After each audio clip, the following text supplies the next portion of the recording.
Kitty, can you play chess? Alice asked the white kitten. Now, don't smile, my dear. I'm asking it seriously, because when we were playing just now, you watched just as if you understood it. And when I said, check, you purred. Well, it was a nice check, Kitty, and really I might have won if it hadn't been for that nasty knight that came wiggling down among my pieces. Kitty, dear, let's pretend that you're the Red Queen. And Alice got the Red Queen off the table and set it up before the kitten as a model for it to imitate. However, the thing didn't succeed principally, Alice said, because the kitten wouldn't fold its arms properly. So to punish it, she held it up to the looking-glass that it might see how sulky it was. And if you're not good directly, she added, I'll put you through into Looking-Glass House. How would you like that?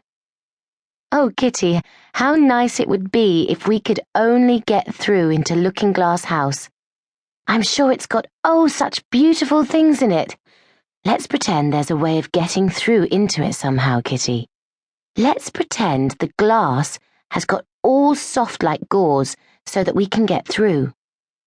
Why, it's turning into a sort of mist now, I declare. It'll be easy enough to get through. She was up on the chimney-piece while she said this, though she hardly knew how she had got there, and certainly the glass was beginning to melt away, just like a bright silvery mist. In another moment, Alice was through the glass and had jumped lightly down into the looking-glass room. The first thing she did was to look whether there was a fire in the fireplace, and she was quite pleased to find that there was a real one, blazing away as brightly as the one she had left behind. So I shall be as warm here as I was in the old room, thought Alice. Warmer, in fact, because there'll be no one here to scold me away from the fire. Oh, what fun it'll be when they see me through the glass in here and can't get at me. Then she began looking about. They don't keep this room so tidy as the other, Alice thought to herself, as she noticed several of the chessmen down in the hearth among the cinders. But in another moment, with a little "oh" of surprise, she was down on her hands and knees, watching them.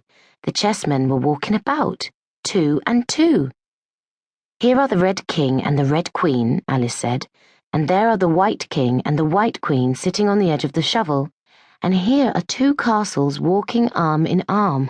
I don't think they can hear me, she went on, as she put her head closer down. And I'm nearly sure they can't see me. I feel somehow as if I were invisible. Here something began squeaking on the